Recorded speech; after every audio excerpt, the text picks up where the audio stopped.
Keir Starmer has said that it is time for the UK to debate whether we should all have identity cards again. And if you're my age, we've been here before.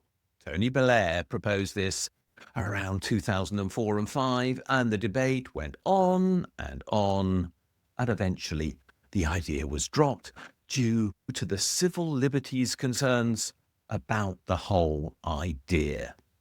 The fact is that what Keir Starmer is now raising is going to be a rerun of that debate from 20 years ago, so it's time to have a look at this and to look at why the government wants to have identity cards, why it thinks they might improve government services, security and migration, and also to look at the flip side of this argument and why human rights concerns remain central to this discussion. Let's start, in fact, with those human rights concerns because they are critical to this debate. The European Convention on Human Rights, which was a British initiative after the Second World War and to which we are still signed up, thankfully, put into place certain key rights that are designed to protect us from the government. The right to privacy, the right to equality, the right to freedom of movement, which has been somewhat curtailed but does still exist, a presumption of innocence, and a great many other things.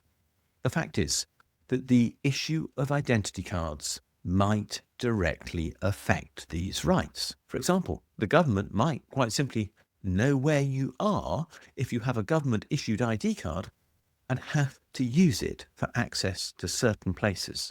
So, there's a debate here about the balance of rights versus state control.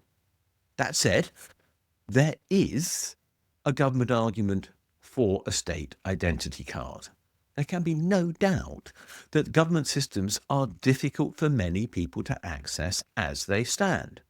We have different logins and identities for many government services. Those of you who are used to HM Revenue and Customs online services will know that the login there is not necessarily the same as for other government services. You might be asked for different information if, for example, you want to renew your driving license or get a passport. So it is annoying to have all these different ways of accessing data. And of course, the benefit system does, in its own way, run on different data as well. And the fact that we have some clear national identifiers already, like national insurance numbers, for example, but which have been open to serious abuse in the past, is not enough at present to ensure that the government can provide us with a single system that guarantees that we can access all its services in the same way. And there would be an advantage if that happened. Let's be clear about it. One of the things that could happen is that people could vote more easily. If everybody had a single national identity, then the question of how we prove our entitlement to vote would simply go away. You would just present your national ID card and the problem would be solved, presuming, of course, that you don't lose your national ID card quite often, which I know some people are prone to do with their bank cards. But let's assume you are quite so careless. But you could also then access a whole range of other public services provided by councils, the benefit system, HM Revenue and Customs, or driving licence, maybe the NHS, and who knows what else. There could be a benefit as a consequence of reducing fraud. And although it seems to me that there should be a reduction in cost, everybody is in fact saying that this system will cost more than all the existing systems put together, which I find a little hard to understand. But the point is that as far as the government is concerned, issuing people with national ID cards should prevent exploitation, benefit fraud, although there isn't that much of it, despite everything that is said, and maybe will prevent human trafficking and the use of illicit labour in the UK economy by requiring that employers have actually proved who their employees are, even though that condition is already in place at present and actually seems to be working fairly well overall, unless, of course, the employer is intent on never declaring their own existence to any authority for any reason whatsoever. So, this being said, the existence of an ID card could reduce the burdens on us if it was applied universally. Those are the pluses. They basically make access to government services easier for many people, and they eliminate abuse for the benefit of the government. The pros look to be clear, the cons are serious. Let's start with the human rights risks before we move on to some purely practical issues. There are, of course, serious privacy concerns about having one of these cards. There is a simple and straightforward risk of mass surveillance through the existence of a single centralized database covering everything we do. Everything we do will therefore be known by the government. If this were linked to your bank account, and it would be, because you would either be paying tax, or claiming benefits, or whatever else, then the government would basically be able to tell everything about you. Our trust in state institutions might be reduced and not enhanced by this.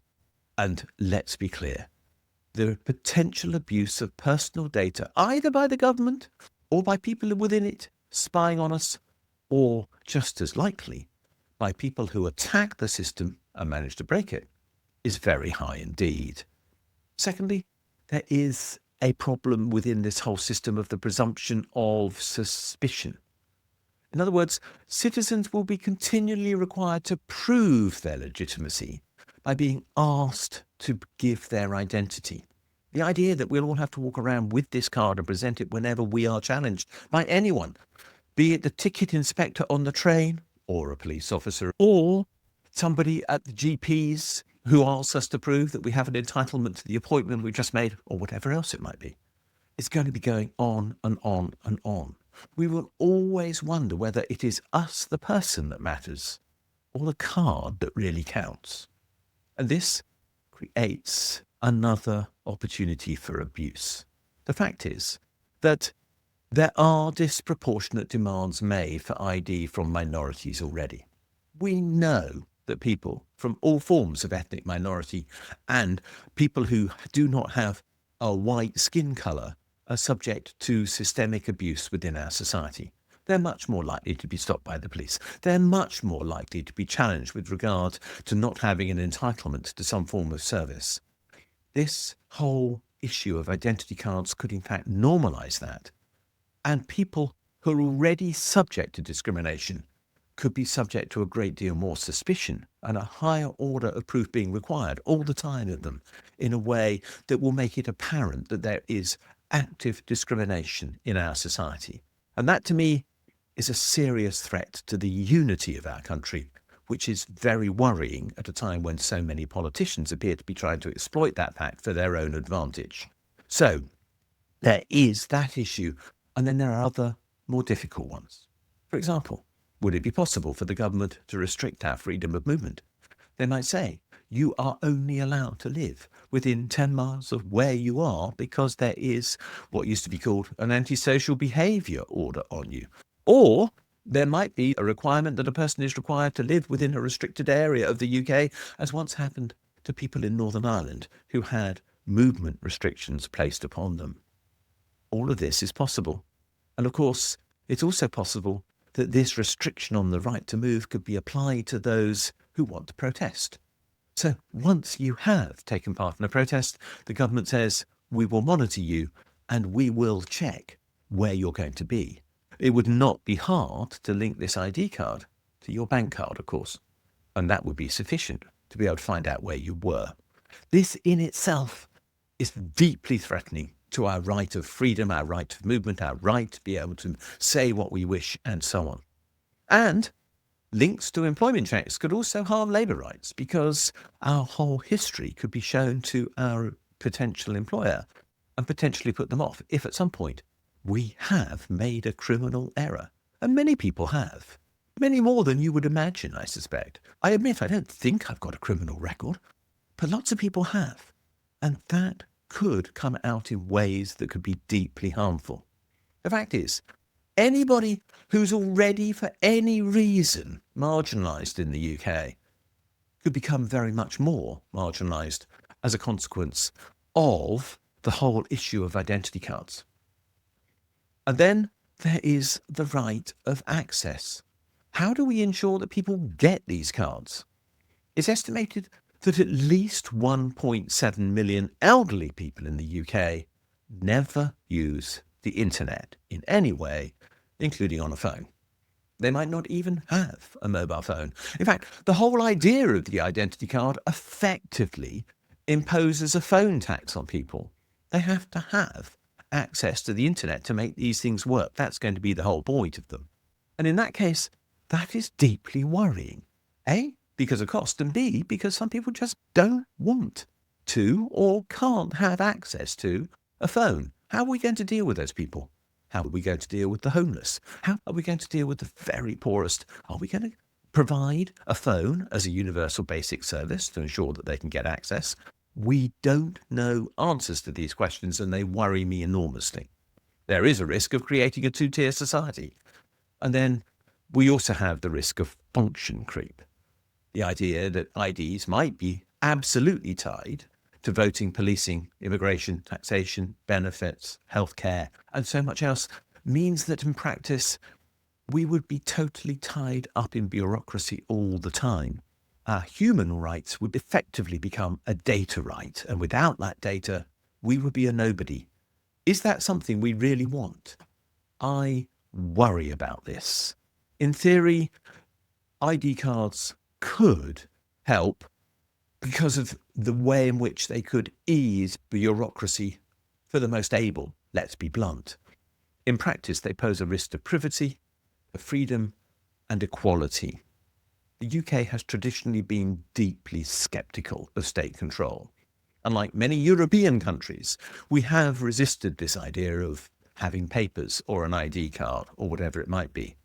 So the core question now is, how do we protect our rights without enabling even more surveillance of every part of our life and without enabling even more exclusion within our society? I haven't got an answer. The government is going to need to find one.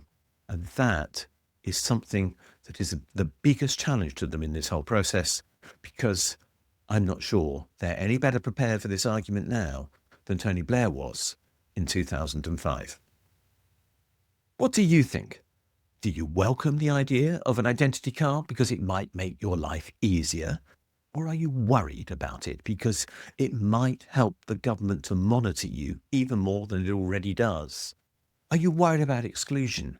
Are you worried about minorities? Are you worried about how your parent, your grandparent, or whatever else might manage all of this? There's a poll down below.